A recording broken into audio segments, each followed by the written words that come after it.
欧米の強国が日本に迫り来る明治時代、京都では世界を驚嘆させた焼き物が生まれました。万国博覧会で人気を博し、多くが海外へと輸出されたため、その存在は長らく謎に包まれていました。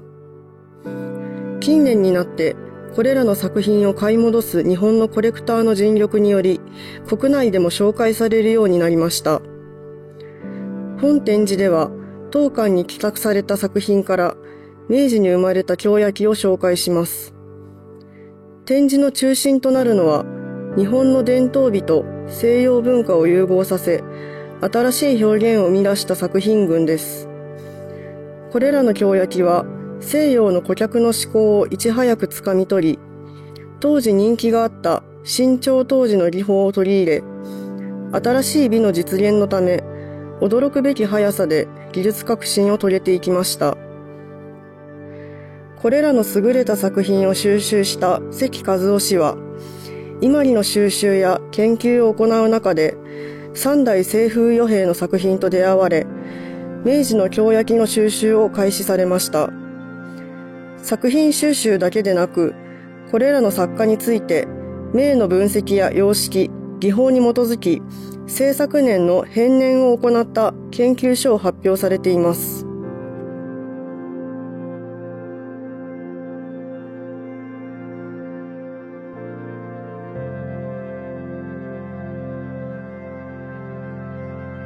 見事なボタンの存在感が浮物で表される。白、紫のボタンは釉下彩で控えめに表され、赤のボタンのみ上絵で表され、より豊かな量感を伴っている。首と肩のつなぎ目には、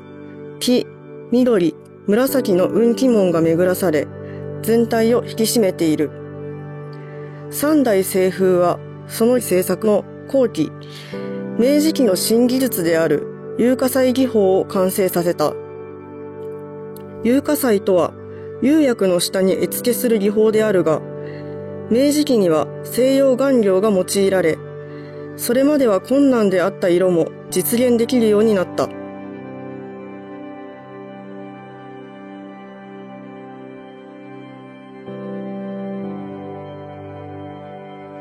本作は1900年のパリ万博への出品のため、提出義原因として明治天皇の御下命を受け制作した皇居三の丸肖像館に収蔵されている作品の姉妹作である。三代清風が関白寺と名付けた技法の代表作でもある。三代はパリ万博出品作について、白地に淡い紅色をかすかに含ませたと解説しているが、その色調は明確には出ていない。しかし、同時並行で制作されたと思われる本作には、その色がはっきりと出ている。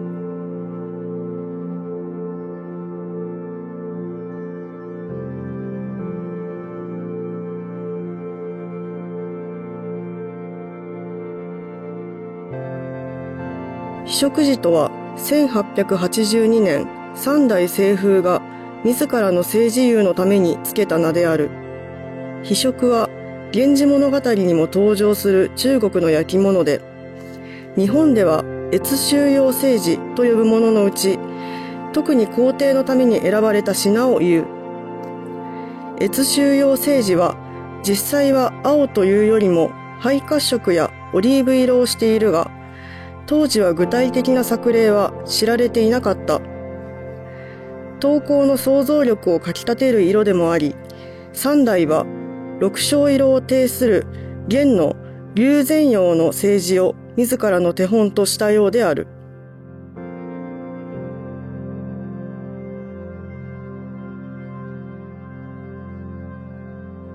清風与兵は1872年に太白磁と呼ばれる象牙色の白磁を完成させた。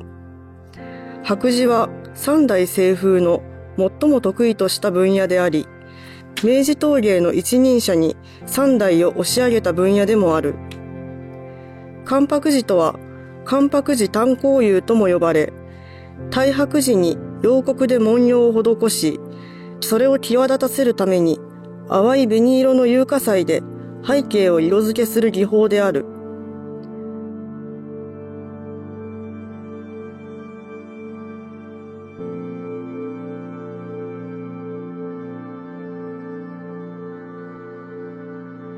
赤字金襴手とは、上絵で焼き付けられた赤色の字に、金箔や金彩で絵付けを施すのが特徴である。中国明時代の宋金に倣い、京焼でよく手掛けられた。番頭絵とは、西遊記などにも登場する中国神話の最高位の仙女が主催し、番頭を食べながら長寿と富貴を祝う宴会である。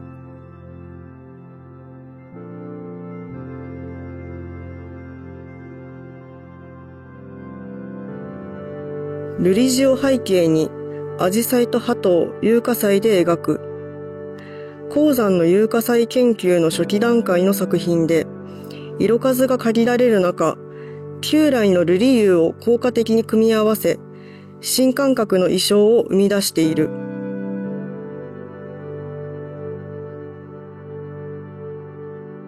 小さな香炉には、染付で表された森林の雪景色に、メスジカとオスジカが添えられる。よく見ると、香炉は二重構造で、奥には円形の木々が見え、風景の奥行きを楽しめる仕掛けとなっている。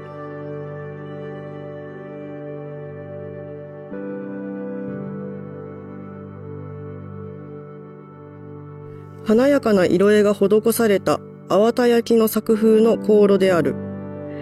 有足文様があしらわれ、特注されたと思われる。14弁の菊花の金の紋章を中央にあしらい、金彩を交えた鳳凰に唐草紋、桐に笹紋が周囲を囲む。耳は桐の葉をかたどっている。菊型のつまみのついた透かし入りの蓋の文様にも金が縁取られている。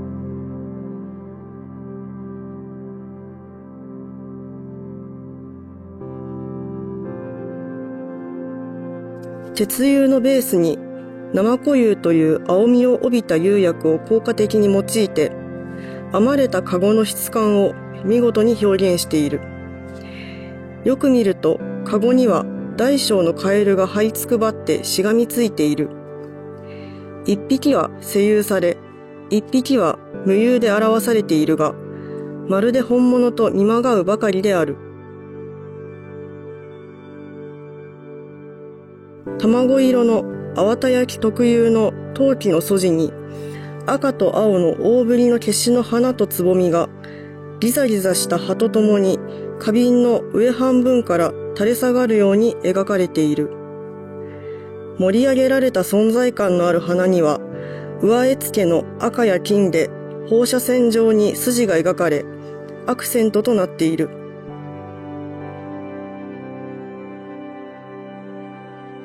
旭焼はドイツ人科学者ゴットフリード・ワグネルが創始した釉下彩の色絵陶器である。1884年に東京の小石川江戸川町に開業し、日本人の画工が絵を描き、そこに貫入をほとんど生じない釉薬をかけ、陶器への絵画の応用を実践した。日本画を陶器に写したような製品は、1887年頃、東焼と命名され、後に旭焼と改名された。ここに展示された作品には、ローマ字による旭焼の銘も施されている。関山伝七は他に先駆けて洋食器の製作に取り組んだ。特に知られるのは、1873年に海外賓客の迎賓施設であった園芸館に備え付けの洋食器75種を手掛けたことである。この洋食器セットはまとまって現存していないため、全貌は未だ明らかではない。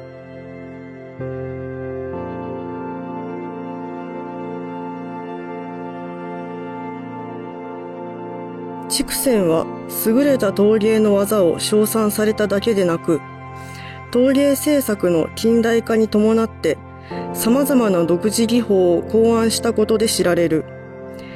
特に1907年頃、黄色原料を用いた陶器に浮物を彫り出すという技法は、後年の竹泉の代表的な技法となった。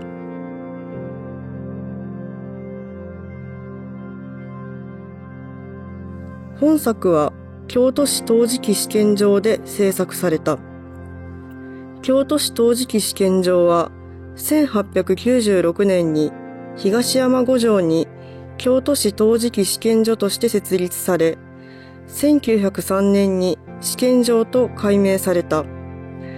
初代所長に藤江栄光が就任し、国内で陶磁器技術の研究と指導を行う唯一の機関であった。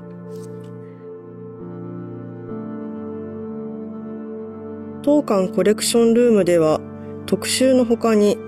当館所蔵の工芸、日本画、洋画も展示しております。ぜひお越しください。